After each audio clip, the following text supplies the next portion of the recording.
ভয় এটা এক অদৃশ্য শত্রু, এমন এক ভয় যা আমাদের স্বপ্নের দিকে যেতে বাধা দেয়, সম্ভাবনার দরজা বন্ধ করে দেয় আর হৃদয়ের সাহসকে চেপে ধরে।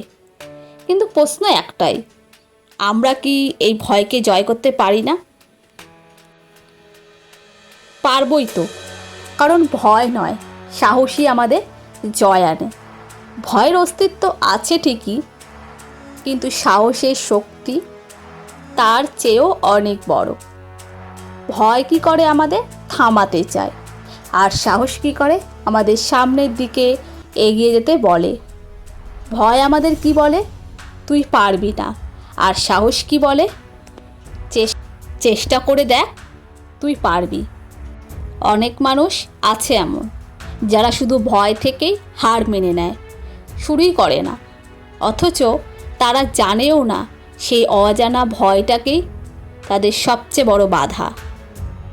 যখন আমরা ভয়কে জয় করে এক কদম এগোই, তখনই শুরু হয় কি আমাদের বিজয়ের গল্প। একটা ছোট গল্প বলি, শোনো। একটা বাচ্চা ছেলে ছিল, নাম ছিল তার শুভ। স্কুলে একটা বক্তৃতা প্রতিযোগিতা হচ্ছিল। সে খুব ভয় পাচ্ছিল, এটা ভেবেই যে যদি সবাই হাসে, যদি ভুল হয়ে যায়। কিন্তু মা শেষ পর্যন্ত বলেছিল, ভয় পাচ্ছিস? ঠিক আছে, কিন্তু ভয়কে জিততে দিস না। কিন্তু একবার মঞ্চে উঠেই দেখ। শুভ কী করলো? সাহস করে মঞ্চে উঠল। হয়তো পারফেক্ট ছিল না, কিন্তু তার কথাগুলো মঞ্চ কাঁপিয়ে দিয়েছিল। সবাই তার সাহসের প্রশংসা করল, কারণ সে ভয়কে জয় করেছিল। ভয় আসাটা স্বাভাবিক, কিন্তু তাকে আটকে যাওয়া ঠিক নয়।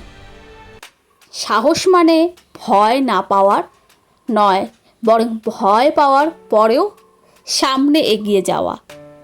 বিশ্বের প্রতিটি সফল মানুষের এক একটা সাহসিকতার গল্প আছে। নেলসন ম্যান্ডেলা বলেছিলেন, আপনার সাহসী আপনাকে বিশেষ করে তোলে। কারণ সবাই ভয় পায়, কিন্তু সবাই কি সাহস করে না। তাই মনে রাখবেন, ভয় যখন আসবে তাকে বলুন, তুই থাক, আমি আমার সাহস নিয়ে এগোবো। জীবন একটাই, বারবার আসবে না। তাই ভয় নয়, আজ থেকেই নিজেকে সাহসী করে সাহসের সঙ্গী করুন। ভয়কে নয়, স্বপ্নকে বিশ্বাস করো।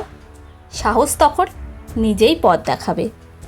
আমার কথাগুলো ভালো লাগলে চ্যানেলটিকে লাইক, কমেন্ট, সাবস্ক্রাইব করে পাশে থেকো এবং অন্যদেরকেও শেয়ার করে দেখার সুযোগ করে দাও।